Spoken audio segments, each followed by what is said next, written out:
The Corbett Report is brought to you by you. Your support makes the Corbett Report possible. Sign up for the subscriber newsletter or purchase a DVD at corbettreport.com/support. You're listening to the Corbett Report. corbettreport.com.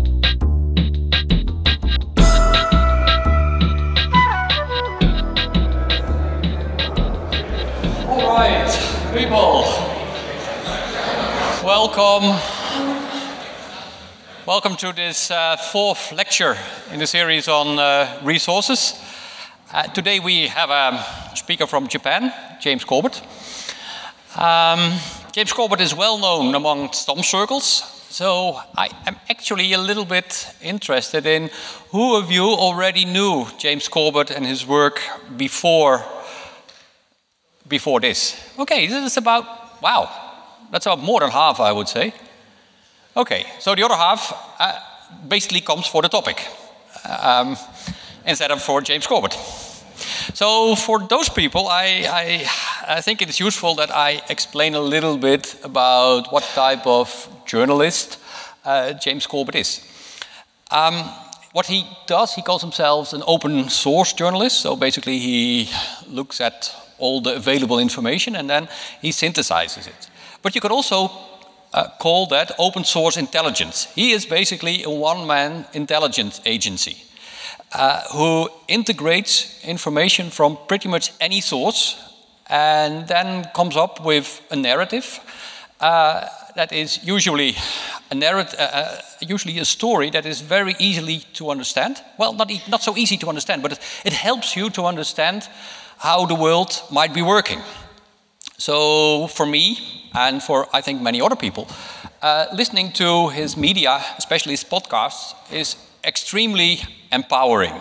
You learn things that you would not normally learn from the regular mainstream media. And that is kind of special, and for that reason we have invited him tonight here. So I think I shouldn't talk too much and let James do the talking. James, please.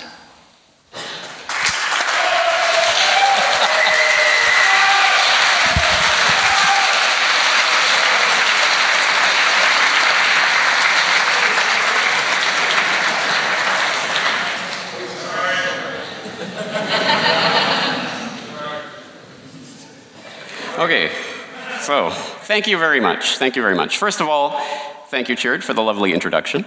And thank you for setting the ball in motion for me to come here to Groningen. I appreciate that. And let me also thank Studium Generale and their Dutch hospitality that I've been shown so far on this trip. I very much appreciate it. And of course, lastly but not leastly, thank you to all of you for showing up tonight. I really do appreciate you coming here for this lecture. And as you can see, of course, this is a lecture entitled The Secret War, Gladio, and the Battle for Eurasia. So why don't we start by talking about what we're going to talk about. Namely, Central Asia is one of the regions that we'll be talking about tonight. And Central Asia is a vast expanse of the map whose defining characteristic is its ability to defy characterization.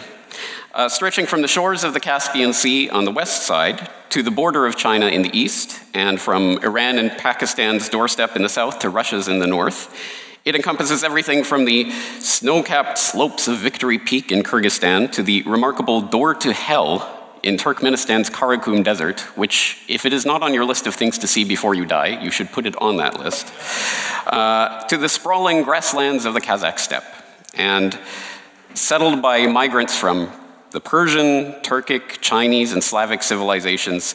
Its inhabitants speak Kyrgyz, Kazakh, Russian, Tajik, Uzbek, Turkmen, and include Muslims, Christians, Buddhists, Hindus, and assorted others.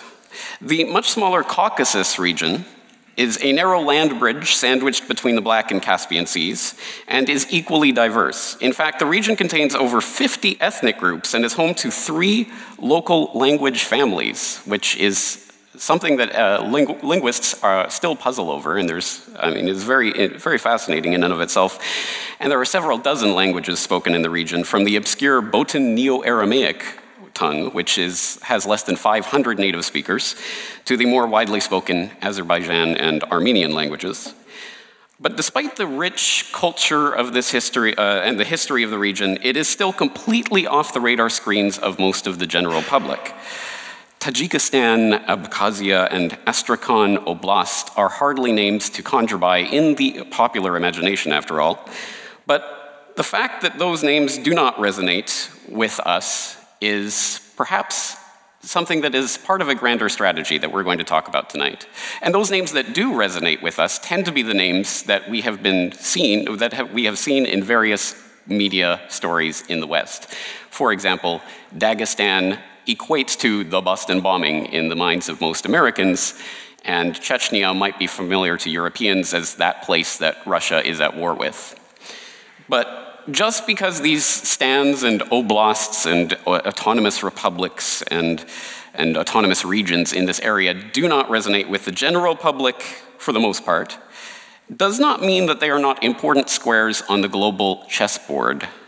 And just because they may not be on the radar of the general public does not mean they are not on the radar of some of the most powerful players in global geopolitics.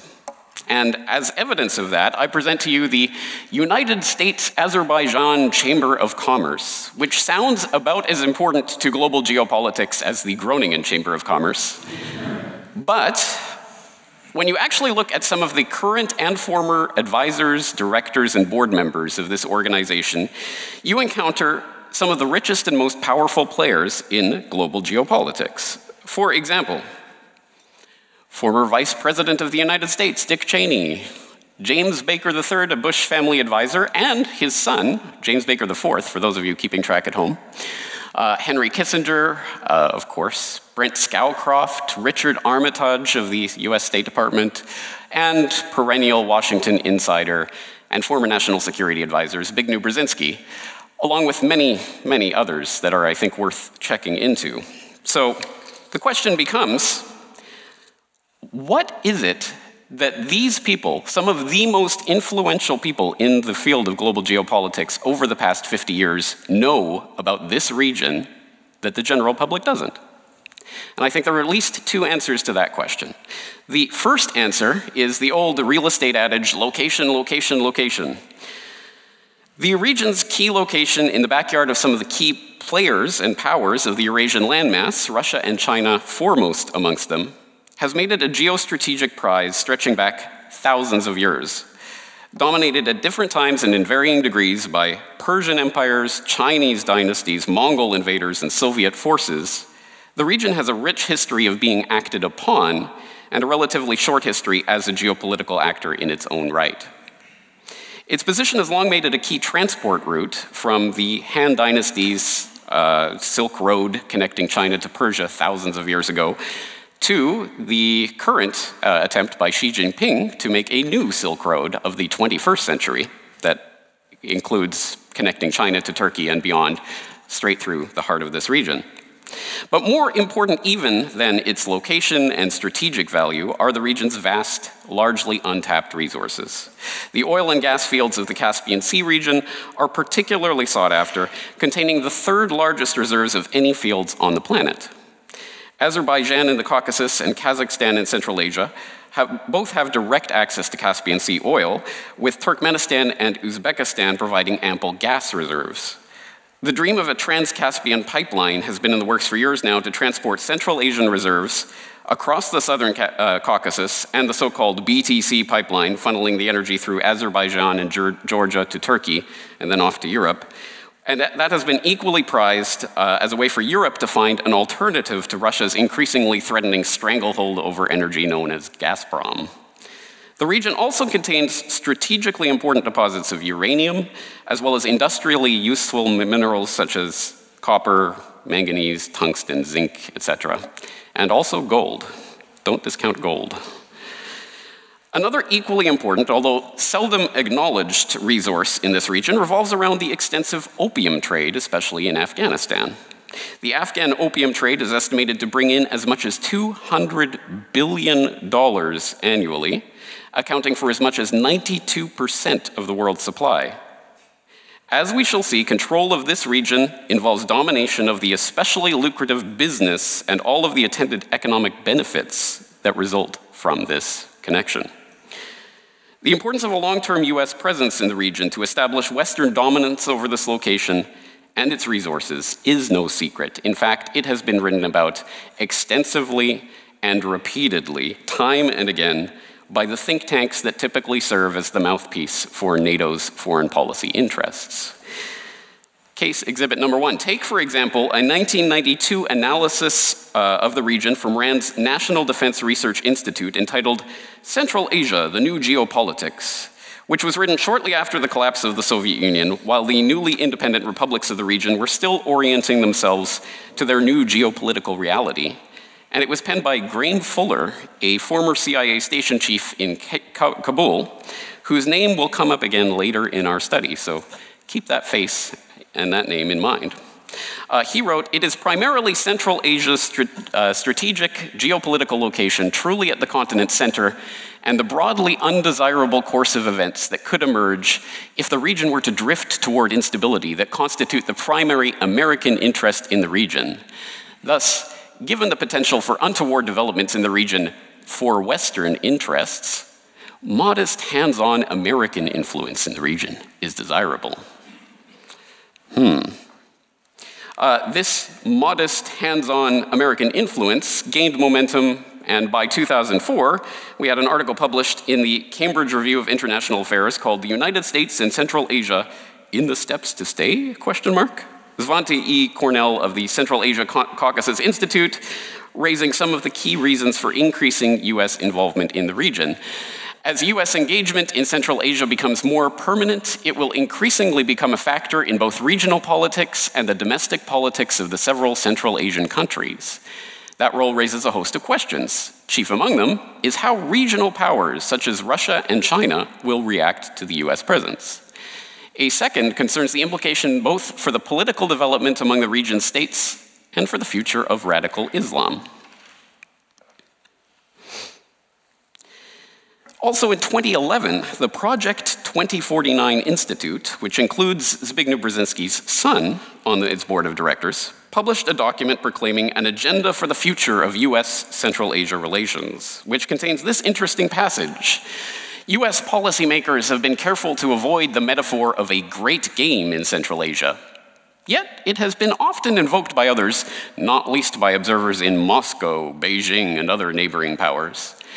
The US must continue to reject this metaphor, for such notions are based on flawed assumptions and fraught with risks for the United States. Interesting. So what is this great game that the think tanks like the Project 2049 Institute are so eager to avoid comparisons to? The Great Game refers to the struggle for supremacy between the British and the Russians in the Central Asia region, primarily in the 19th century. The game broadly took place from the signing of the Russo-Persian Treaty of 1813 until the Anglo-Russian Convention of 1907, but although the term was coined in the early 19th century, it didn't hit the popular imagination until Rudyard Kipling's Kim was published in 1901. It was 3 years after that, in 1904, that the Geographical Journal published an article that articulated the reasons these great powers were engaged in the struggle for this piece of the globe. The article was called "The Geographical Pivot of History," and it was written by Sir Halford John Mackinder, PC. Don't forget the PC, Privy Council, very important. The director of the London School of Economics that was founded by the Fabian Society and folded into the heart of the British establishment in the University of London in 1900. And just as an example of that, the cornerstone of the old building on Houghton Street was laid by King George V himself, interestingly. Mackinder is considered the father of the study of geopolitics. And the Geographical Pivot of History is the document that is often said to be the founding document of geopolitics and constitutes the first formulation of what would come to be Mackinder's heartland theory. This theory states that the division of what Mackinder called the world island into inherently divided, isolated areas was the principle by which we could understand the evolution of history and the future of the world.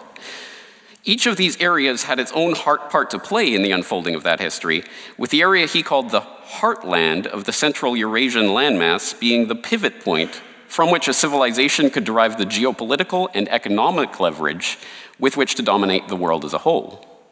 This was summarized in a famous dictum from his 1919 work, Democratic Ideals and Reality: "Who rules East Europe commands the heartland.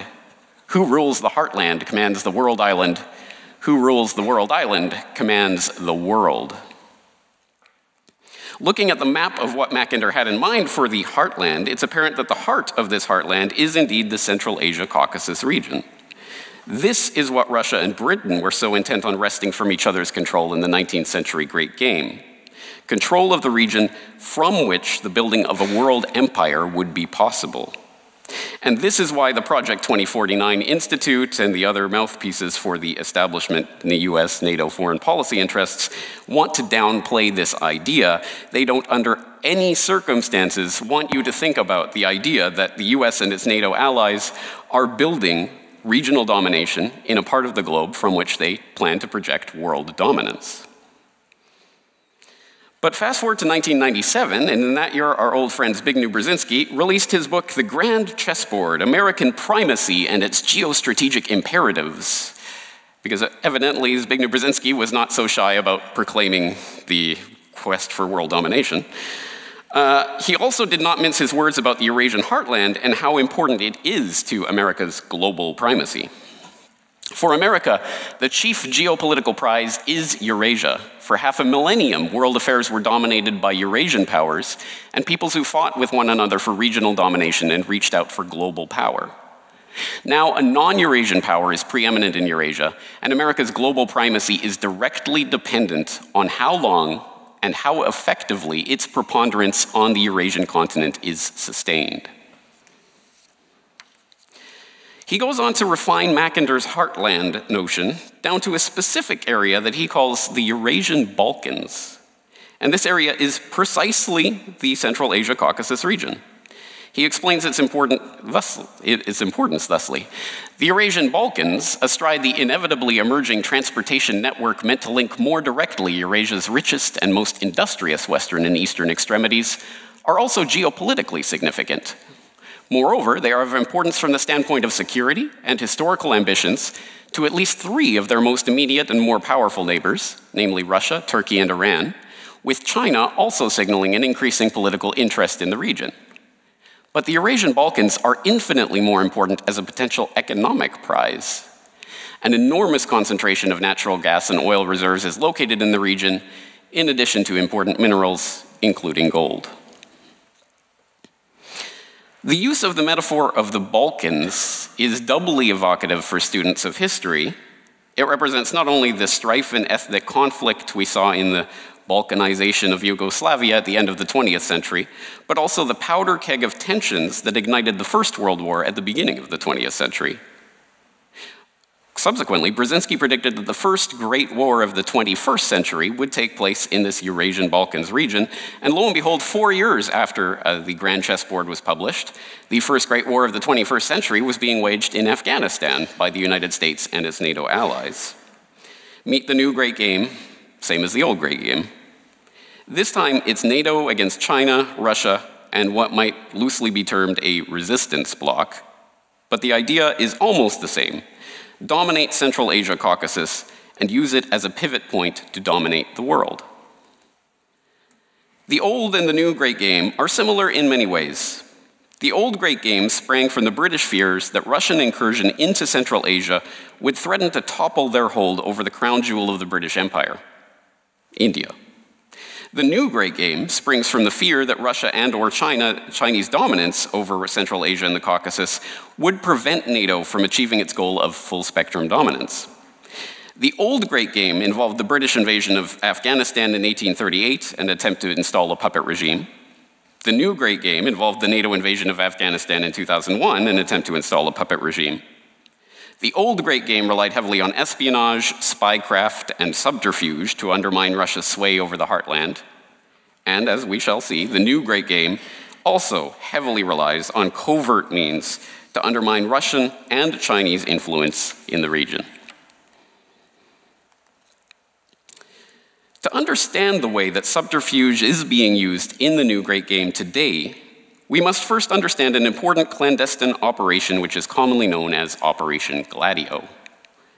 In very brief and rough terms, Operation Gladio was a NATO plan to use stay-behind paramilitary armies to counter a potential Soviet invasion of Europe. Although this is the way that Operation Gladio is commonly understood amongst the general public, almost every piece of that description is technically incorrect. Firstly, Operation Gladio was not a name for the overall program, which involved 12 NATO member nations: Belgium, Denmark, France, Germany, Greece, Italy, Luxembourg, the Netherlands, Norway, Portugal, Spain, and Turkey, and 4 neutral countries: Austria, Finland, Sweden, and Switzerland. But the Operation Gladio referred specifically to its most famous incarnation in Italy. In Belgium, the operation was codenamed SDRA-8. Sweden had its Project 26. In Greece, it was, apologies to Greek speakers, Lokos Orenon Katadromon. And here in the Netherlands, it was GIIIC, later rebranded as G7, thankfully for those of us who have problems saying I 3 times in a row. Secondly, the operation was not inherently a NATO one. It was first coordinated in 1948 by a transatlantic body based in France known as the Western Union Clandestine Committee. After the creation of NATO in 1949, the body was folded into the organization's supreme headquarters, Allied Powers Europe, SHAPE, and under that the revised name of the Clandestine Planning Committee. The plan's origins stretch back arguably even further to the creation of MI6's Section D in Britain, a ramshackle group of recruits from England's North Sea coast that would commit sabotage and guerrilla warfare in the event of a Nazi invasion of the British Isles. The central role of the CIA's Office of Policy Coordination and Special Operations Branch of MI6 in establishing the operation, as well as the training of stay-behind forces alongside British SAS units at Fort Monkton and American Special Forces at the infamous School of the Americas, needs also to be stressed.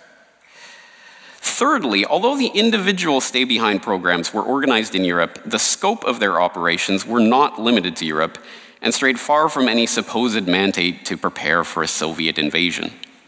As we shall see, Gladio operations included and include everything from drug running and money laundering to terror attacks and political assassinations. I won't get into the specifics of how these stay-behind units operated in the various countries or the various incidents that they participated in. If any part of the Gladio story is well known, and I hope it is, but if any part is well known, it is the operations in Europe and their role in the events of Italy's Years of Lead.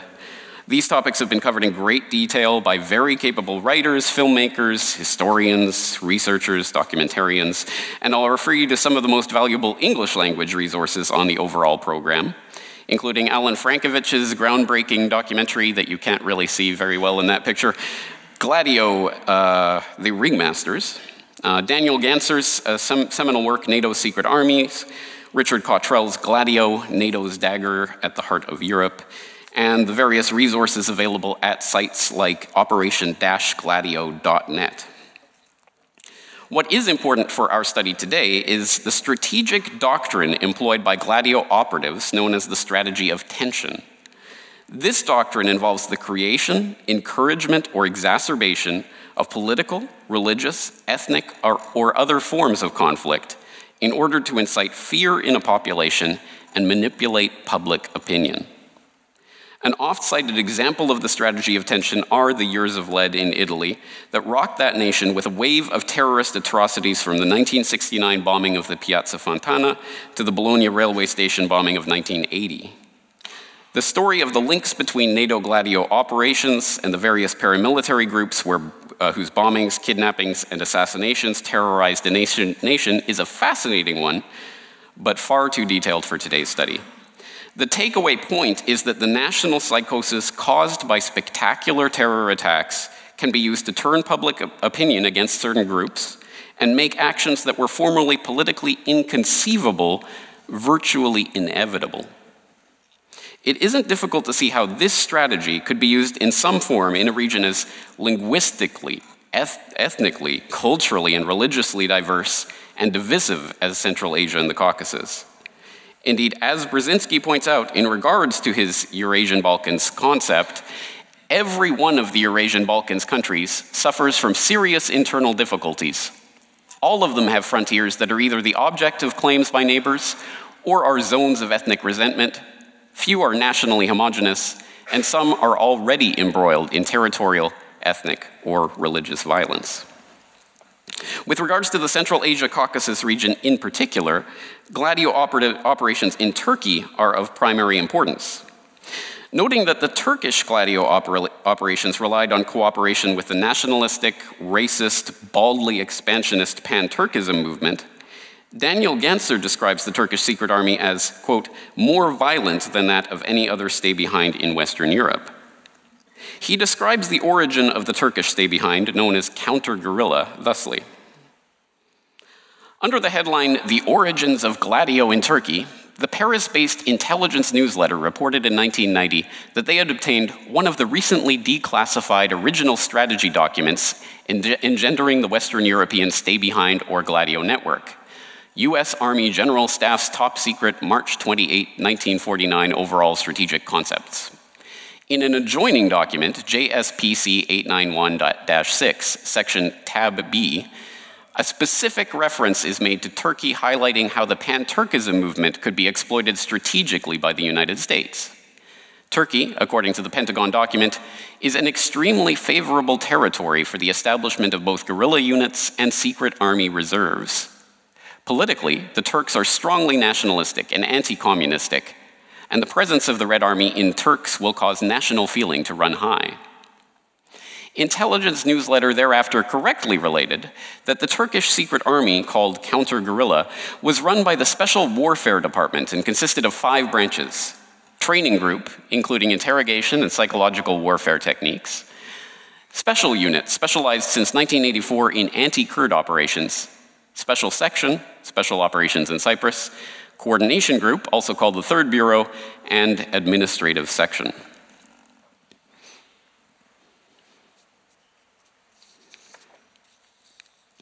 The violent atrocities committed by counter-guerrilla are beyond the scope of this investigation, but they include a September 1955 false flag bombing of a key Turkish target in Greece, which was blamed on the Greek police, participation in 3 military coups against Turkey's own government, the torture of political opponents in the torture villa of Erenköy, and assorted robberies, assassinations, kidnappings, sabotage, and other terrorist activities.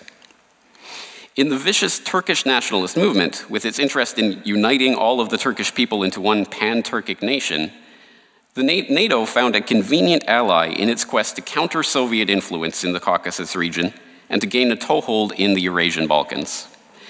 In order to understand how this alliance operated, let's examine one particular person who has been identified as one of the top Turkish gladiators, Abdullah Chatli. Probably the single most famous member of the counter-guerrilla, Abdullah Chatli's remarkable and highly improbable career tells the story of assassinations, terror attacks, drug running, daring prison escapes, and international intrigue, outrageous enough to make even the most imaginative Hollywood scriptwriter blush.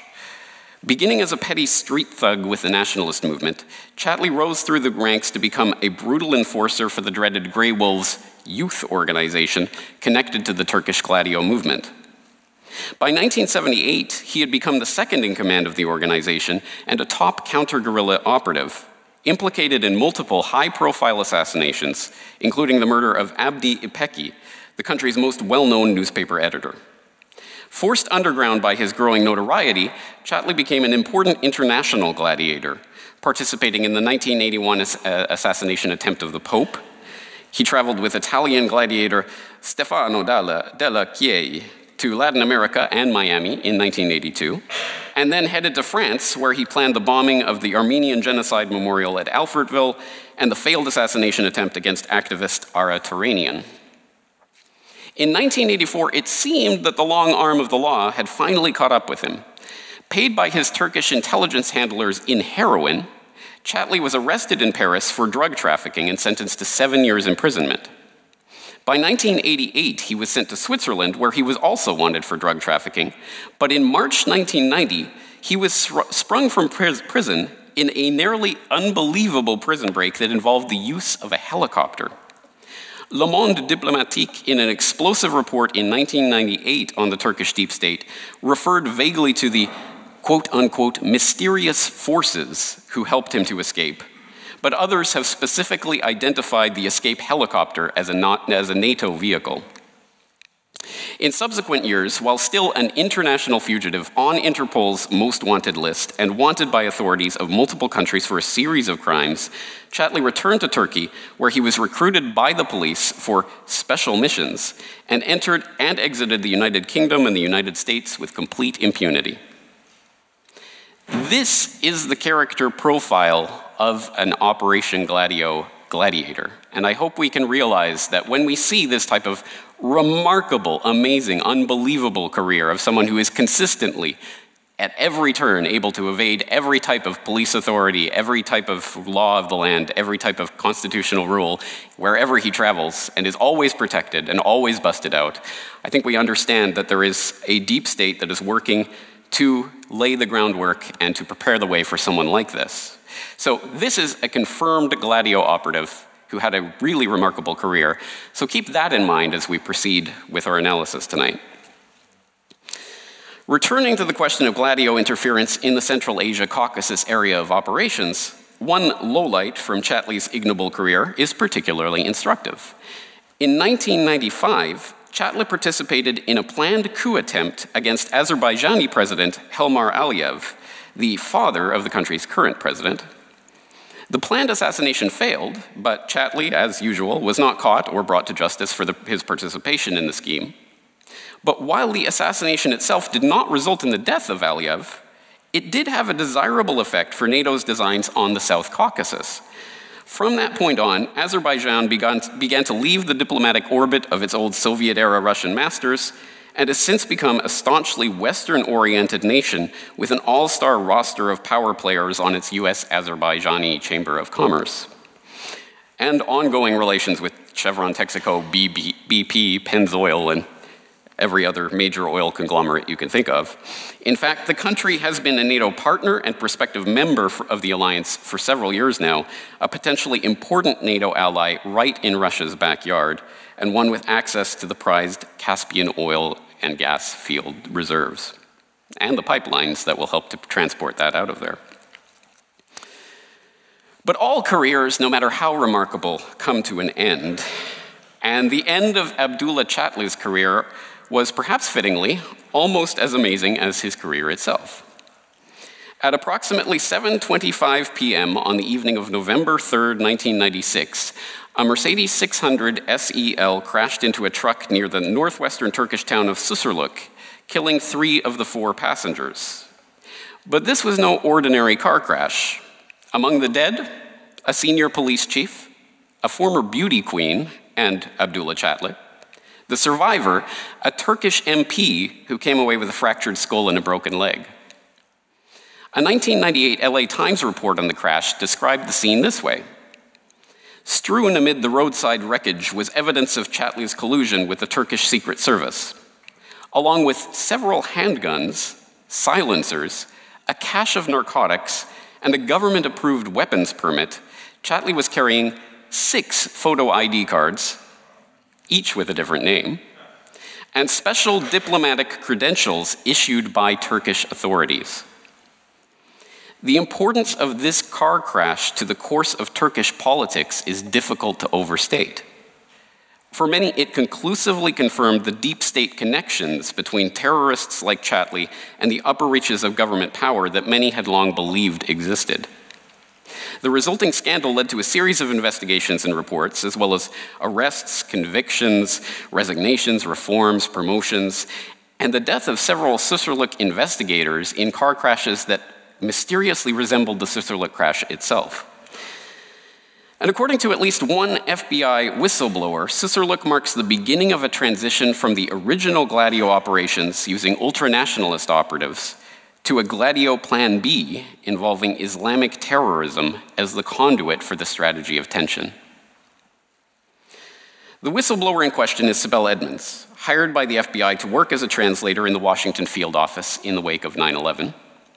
She worked with agents around the United States, helping to translate intercepted communications in a number of counterintelligence cases, including Agent Joel Roberts in the Chicago field office, whose targets included Abdullah Chatli and some of his Gladio associates. While there, one of the translators she was working with, Jan Dickerson, who had worked for both the American Turkish Council and the Assembly of Turkish-American Associations, organizations that the FBI publicly confirmed were targets of FBI counterintelligence operations. Her husband, Douglas Dickerson, was a major in the US Air Force who had served in Ankara working on weapons procurement for the Pentagon in the Central Asia region. In December 2001, the Dickersons visited Edmonds and her husband at their home in Alexandria, Virginia, and attempted to recruit them into a Turkish spying ring that had penetrated the FBI, the Pentagon, and the State Department. She refused, and her complaints about the Dickersons and their involvement with Turkish lobbying groups eventually led to her firing. After years of fighting this dismissal and attempting to go on record with her knowledge, first through official FBI channels and then through the court system, the FBI was eventually forced to admit that her claims had, quote, some basis in fact. A judgment later bolstered by a Department of Justice Inspector General report that concluded, quote, many of Edmonds' core allegations relating to the co-workers were supported by either documentary evidence or witnesses other than Edmonds. And noting that, quote, the evidence clearly corroborated Edmonds' allegations, unquote, about Jan Dickerson's work problems. Despite all of this, a little-known evidentiary rule known as the state secrets privilege was invoked by the Justice Department to remove her First Amendment rights and prevent her from going on record about many of the specifics of her case.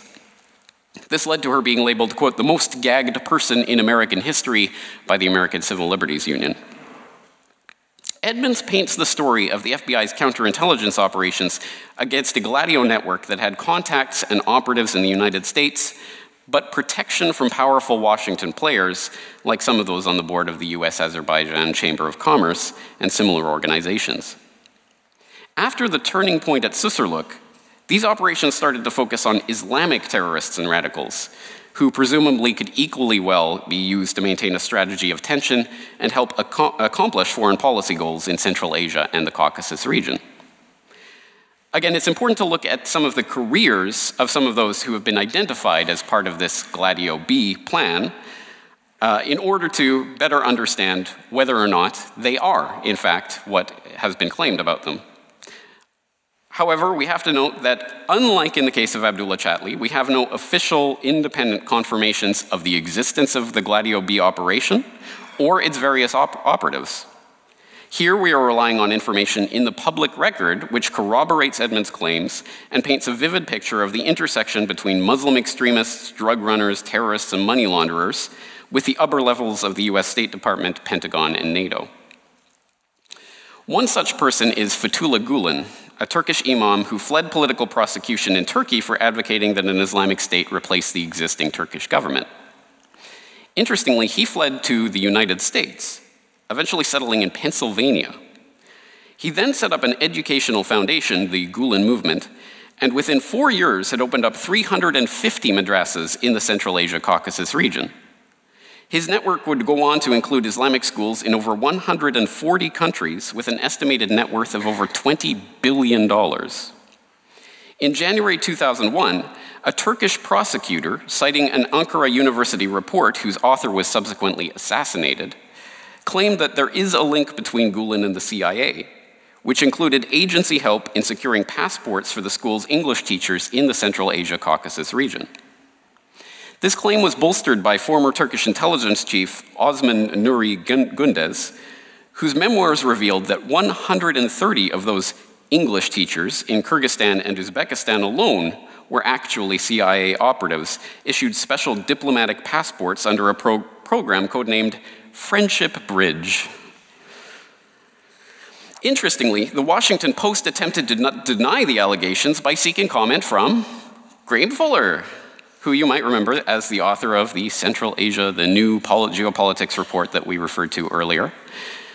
Fuller was a former CIA station chief in Kabul who claimed that the idea of a Gulen-CIA connection was improbable, despite admitting he has, quote, absolutely no concrete personal knowledge whatsoever about this, end quote. Even more interestingly, talk about non-denial denials. Even more interestingly, Fuller himself wrote a letter of reference for Gulen that was then used in Gulen's ongoing legal battle over his immigration status in the US. The remarkable rise of this Imam, with no particular background or accomplishments, to become the head of a multi-billion-dollar Islamic school network operated from a secret compound in Pennsylvania that appears to be working with the CIA in the highly sensitive Central Asia Caucasus region, appears to fit in line with what we know about the deep state actors in this covert battle for influence in this highly prized square of the chessboard. Another extremely interesting figure is Yassin al-Qadi. He was an alleged financier of Islamic terror that was the subject of an intensive investigation by FBI agent Robert Wright. Wright's investigation, codenamed Vulgar Betrayal, discovered evidence that implicated al-Qadi in a terrorist financing ring centered in Chicago that linked to the 1998 African embassy bombings. But when he proposed a criminal investigation, his supervisor flew into a rage, yelling, quote, "You will not open criminal investigations. I forbid any of you. You will not open criminal investigations against any of these intelligence subjects," end quote. Wright was taken off the Vulgar Betrayal investigation 1 year later, and the investigation itself was shut down the following year. In 1999 and 2000, the UN placed sanctions on al-Qadi, who was identified in UN Security Council resolutions as a suspected associate of al-Qaeda. At the same time, al-Qadi was also a key investor in a company called P-Tech, which marketed enterprise architecture software designed to provide complete God's eye view of an organization's structure, from transactions, systems, and processes to inventory, transactions, and personnel. And P-Tech's client list included some of the most sensitive databases in the United States, including the Defense Advanced Research Project Agency, DARPA, in the Pentagon, the FBI, the Secret Service, the White House, the Navy, the Air Force, the FAA, the Federal Aviation Administration, and NATO. According to P-Tech's own business plan, the company had a contract to work on modeling the FAA's network management, network security, configuration management, fault management, performance management, application administration, network accounting management, and user help desk operations that was operative on the morning of 9/11 and FAA's failure. After 9/11, P-Tech's offices were raided, and the company's CEO and CFO were eventually indicted. And Yassin al-Qadi was placed on a special terrorist finance watch list by the US Treasury Department. Despite being watch-listed by both the UN Security Council and US Treasury Department, al-Qadi continued to operate internationally with an Albanian passport, spending time in Turkey. He has since been revealed to have engaged in numerous meetings with then Turkish Prime Minister Recep Tayyip Erdogan and the Turkish intelligence chief. And earlier this year, the ex-Istanbul police chief revealed that Erdogan had helped al-Qadi to enter the country several times, despite being banned by the cabinet. And for those who are wondering, yes, this is actual surveillance footage of al-Qadi meeting with Erdogan, the prime minister of Turkey at the time, in 2012. Another figure of importance whose name comes up in connection with this investigation is Ayman al-Zawahiri, formerly bin Laden's right-hand man and the current nominal leader of the al-Qaeda organization.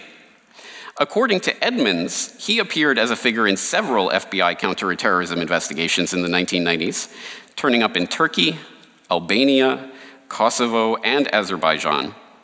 He traveled to the Balkans in the mid-1990s, and that makes sense given al-Qaeda involvement in the so-called Yugoslav wars, but his involvement in Turkey and Azerbaijan is of particular relevance to this study. Edmonds claims that he worked with the Turkish arm of NATO and NATO itself during this period, meeting several times with US military attachés in Baku, Azerbaijan, in the 1997-1998 window. There are numerous such leads and clues in this investigation that point to, one more. Other tantalizing connections present themselves in figures like Hussein Baibasin, known as Europe's Pablo Escobar, for his heroin operations smuggling heroin to the UK. After his imprisonment here in the Netherlands for drug smuggling, he contacted Edmonds with details about Turkish NATO involvement in the drug smuggling operations he had been a part of. There are numerous such leads, connections, and clues in this investigation that point to a deep tie between NATO and US covert operations and this important area of the globe. But what does it all mean?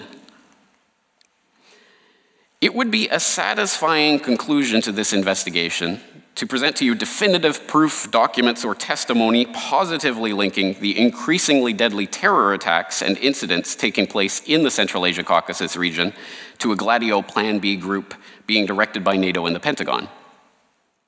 Everything that we have seen today has demonstrated that A, there are vital strategic interests for the US and its allies in the Central Asia Caucasus region that make it a prime target for covert operations.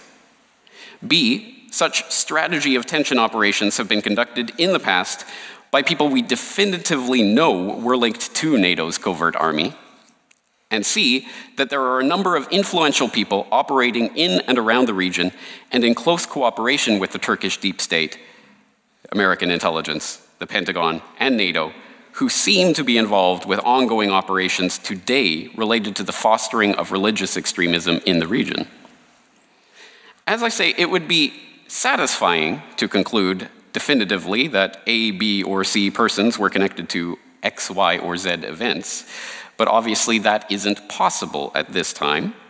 The very nature of these covert operations means that without some explosive new evidence or surprising new testimony from other whistleblowers, it is unlikely that Gladio B will be revealed in the way that the original Gladio operations were. Another fascinating story that we could get into, but it would take too much time. This does not mean, however, that we are completely powerless to identify these operations or to counteract the psychological effects that they are aimed at producing in the public. The characters, events, and storyline painted in this presentation are almost completely available in the public record through news reports, government investigations, think tank documents, court filings, interviews, and dozens of other sources. Those parts of the story that cannot be independently verified, like some of Edmonds' claims, can be corroborated by the sources in the public record. The task of piecing these bits of the puzzle together is a nearly overwhelming one, but it can be accomplished by a concerted effort by an informed and motivated public.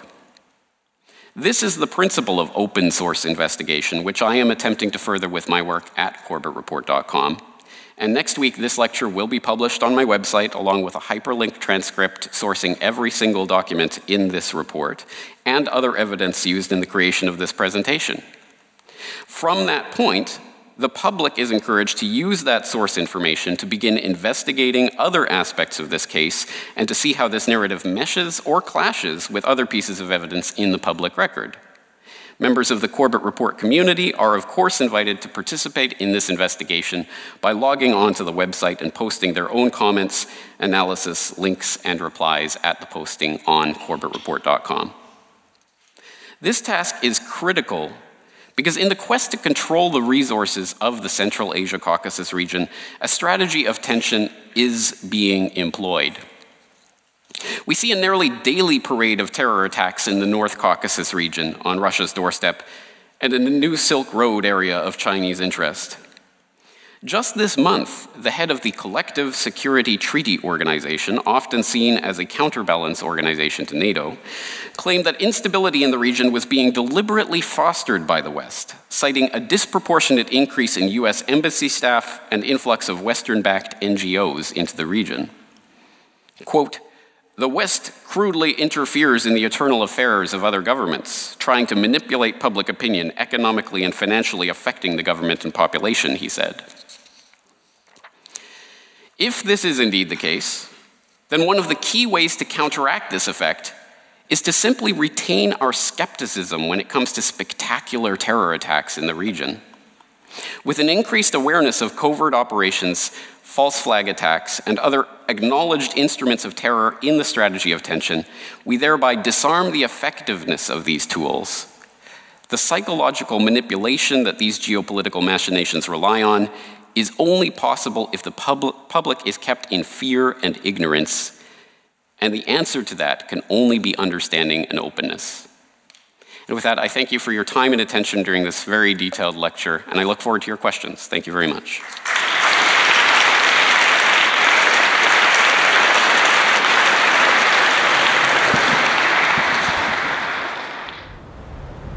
Hello friends, James Corbett here, back in the sunny climes of Western Japan. I hope you appreciated that presentation. That was the culmination of what has so far been almost 2 years worth of investigation into Gladio B, going back to early last year when we, of course, conducted that original Gladio B interview series with Sibel Edmonds.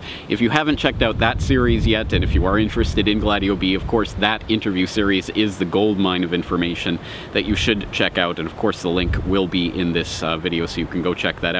And the transcript of that has recently been provided by an anonymous Corbett Report user. So thanks to that person, we now have the transcript of that series, an extremely valuable resource for those who are looking to get more into this information. If you do realize how important this information is, and if you do realize that if this operation is as is being portrayed in this lecture, it really is one of the most important geopolitical operations ongoing in the world today, then you might realize how uncomfortable it is for me to be in the position of realizing that I am one of only a handful of people in the world who has ever talked about this and who is investigating it at the moment. So I certainly hope that you'll do your part to help pitch in with that investigation. As I say, we do need more people posting links, vetting sources, talking about this information, analyzing it. Of course, if you're a Corbett Report member, please sign into the website and start leaving your comments on this post. But also, if in any way you can to help spread this information, of course, greatly appreciated, because the more people who are thinking about this, talking about this, the better it will be for everyone. Trust me, you don't want to leave it in the hands of a few people.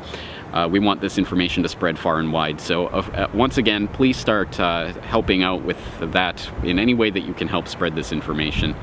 Once again, obviously this entire investigation and everything that I do is brought to you by you guys, so I do appreciate all of your support, whether that be moral support, whether that be the support of helping to spread the information, whether that be monetary support, which of course I also need.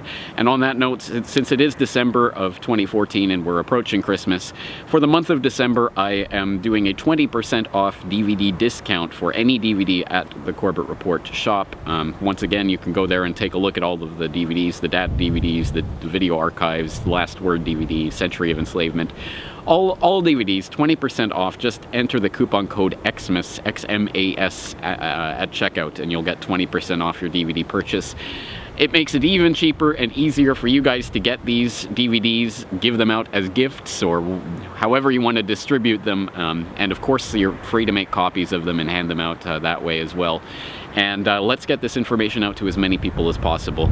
Once again, I do thank you all for your support, and if you did enjoy this presentation, I should note that there is going to be a posting of the audio only, the Q&A after the presentation. I'll be posting the audio of that up on the website in the next couple of days. I hope you'll stick around for that.